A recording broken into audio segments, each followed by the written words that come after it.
Champions ট্রফিতে অবশেষে ভারতই champion হয়েছে। আমার মনে কোনো ইম্প্যাক্ট ফেলেনি, neutral, I am being very neutral because Bangladesh যেহেতু বাদ পড়ে গিয়েছে, সো খুব একটা মানে পক্ষপাতিত্ব করার সুযোগ নেই। 251 রান শুরুতে আসলে করতে পেরেছিল নিউজিল্যান্ড, 63 রান ডেরেল মিচেল করেছিলেন, ব্রেসওয়েল তিনি 50 পেয়েছিলেন। ইন্ডিয়ান বোলাররা they have been very splendid yesterday, কারণ দেখুন সবাই খুব ব্যালেন্সড উইকেট, দুটো এক করে উইকেট কুলদীপ এবং ভারুণ পেয়েছে। স্পিনাররাই ডমিনেট করেছে যেহেতু স্পিন ফ্রেন্ডলি উইকেট। মোহাম্মদ শামি একটা উইকেট পেয়েছেন, যদিও তিনি 74টা রান খরচা করেছেন।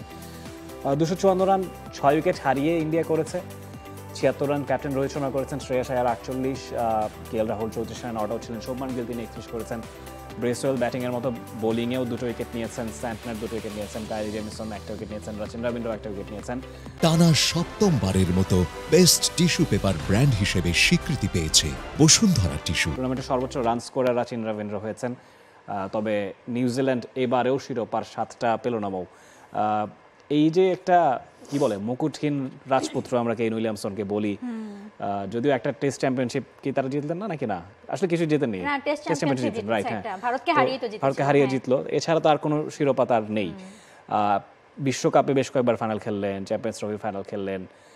এই যে একটা কি বলে ফাইনালে হেরে যাওয়ার একটা কি বলবো ধারাবাহিকতা, ঠিক আছে, এই ধারাবাহিকতা নিশ্চয়ই নিউজিল্যান্ডের কাম্য নয়, নিউজিল্যান্ড ফ্যানদেরও কাম্য নয়। ভারত যেভাবে করে জিতেছে, একটা মাঠে তারা খেলেছে, সেই অ্যাডভান্টেজের কথা আমরা পরে বলবো, কিন্তু এই মুহূর্তে ভারতের আসলে আপনি প্রশংসা না করে পারবেন না। আইসিসি ইভেন্টে টানা অনেকগুলো ম্যাচ তারা জিতেছে, বোধহয় 90টা ম্যাচের মধ্যে 70টার উপরে ম্যাচ তারা জিতেছে সবশেষ, তো বিশাল বড় অ্যাচিভমেন্ট নিশ্চয়ই। সেখানে মনে হয় সেকেন্ড লিস্টে যারা আছে তারা অস্ট্রেলিয়া 49টা ম্যাচ জিতেছে, যেখানে 50টা জয়ও কারো আসলে নাই। সো ইন্ডিয়া কতটা কনসিস্টেন্ট সেটা আসলে বোঝাই যায়। সো ফাইনাল ম্যাচের কথাই যদি বলি, ফাইনাল ম্যাচটা রাফি দারুণ শুরু করেছিলেন রাচিন রবীন্দ্র, এবং মানে ভারতের জন্য সবচেয়ে বড় ভয় কিন্তু ছিল এই নামটা, কারণ রাচিন যদি দাঁড়িয়ে যায় সেখানে ইনিংসটা কি হতে পারে সেটা কিন্তু মানে এতদিনে সবাই বুঝে গেছে। সেই রাচিন দুবার ক্যাচ ড্রপড হলো তার, একবার এলবিডব্লিউ রিভিউ নিয়ে বাঁচলেন, তিনবার জীবন পাওয়ার পর আনফরচুনেটলি সেই ইনিংসটাকে সেইভাবে রাঙাতে পারেনি। মানে এইটা আসলে খুবই আনফরচুনেট ছিল নিউজিল্যান্ডের জন্য। এবং প্রথম 10 ওভারের নিউজিল্যান্ড খুব সম্ভবত 69 রানের মতো তারা নিয়েছিল, এবং পরের দিকে মাঝখানে যে সময়টা সেখানে 20 থেকে 30 বলেন আপনি, 30 থেকে 40, মানে এই ওভারগুলোতে তারা একদম 30, 32, 35 এইভাবে রান নিয়ে গেছে।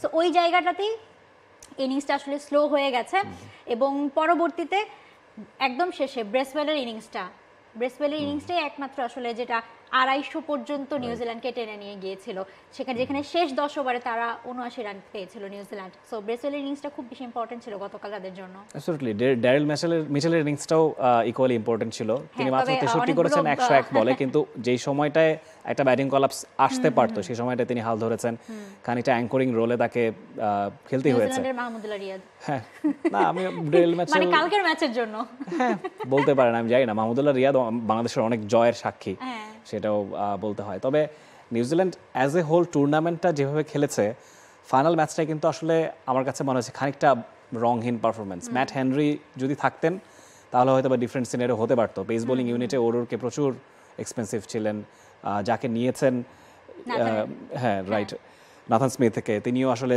মাত্র 2 ওভারই বল করেছেন, 22 রান খেয়েছেন। তো আমার কাছে মনে হয় ওভারঅল নিউজিল্যান্ড শিরোপা ডিজার্ভ করতো এবারে, যেভাবে তারা খেলেছে। পাকিস্তানে খেলা হলে হয়তো বা সিনারিওটা ডিফারেন্টও হতে পারতো, ইন্ডিয়াকে ট্রাভেল করতে হয়নি। তো যাই হোক, আনফরচুনেটলি নিউজিল্যান্ডের ওই একই ঘটনার পুনরাবৃত্তি ঘটে চলেছে। আসলে ইন্ডিয়ার ইনিংসে রোহিত শর্মা ফাইনাল ম্যাচ ছিল, এবং তার থেকে দারুণ একটা ইনিংস সবাই নিশ্চয়ই এক্সপেক্ট করেছিল কোহলি এবং রোহিতের থেকে।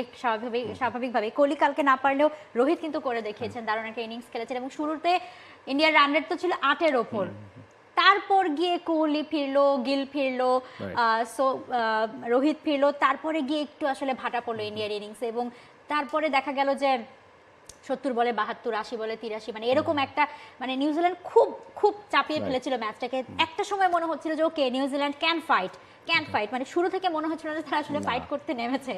কিন্তু যদিও 250 রানের পুঁজিটা আপনি যখন ভারতকে চেস করতে দিচ্ছেন তখন আসলে আপনার জন্য সেটা টাফ কলে, বাট তারপরও নিউজিল্যান্ড অনেকখানি চেষ্টা করেছিল। নিশ্চয়ই দেখুন, আসলে এই মাঠটা দুবাইয়ের মাঠটা কিন্তু 300-350 মাঠও না, 270-80 হলেই কিন্তু ভারত চাপে পড়ে যেত। আপনি 250 টপকানোটা যত সহজ, আর 20-30 রান হলেই অনেকটা ব্যবধান গড়ে যেত। তো সেই কাজটাও নিউজিল্যান্ড কালকে করতে পারেনি। হয়তোবা কি বলবো, টপ এন্ড থেকে আরেকটু বেটার সাপোর্ট তারা পেতে পারতো। Middle order, late middle order মোটামুটি সামাল দিয়েছে। তো আর বোলারদের কথাও বলতে হচ্ছে, নিউজিল্যান্ডের স্পিন অ্যাটাক এই টুর্নামেন্টে দেখুন, আপনি কাকে স্পিনার বলবেন সেটাও একটা প্রশ্ন। মিচেল স্যান্টনার ব্যাটিং পারেন, গ্লেন ম্যাক্সওয়েল তো আসলে ব্যাটিং অলরাউন্ডারই, রাচিন রবীন্দ্রও তার ব্যাটিংটাই ইদানিং ডমিনেন্ট। তো সেই অর্থে মিচেল স্যান্টনার ছাড়া আর কেউ কোয়ালিটি স্পিনার এই টিমে ছিল না। এইটাও হয়তো বা একটা ক্যালকুলেশনের ভুল কিনা আমি জানি না, যেহেতু মানে ভারতের টিম থেকেও দাবি করা হচ্ছে যে সবাই তো জানতোই যে ভারত দুবাই খেলবে, তাহলে তোমরা আরো একটা দুটো বেশি স্পিনার নিয়ে এলে না কেন? For more updates, subscribe to our YouTube channel and click on the bell icon. Follow us on Facebook and Instagram. Download T-Sports app to enjoy exciting games and highlights. Visit tsports.com.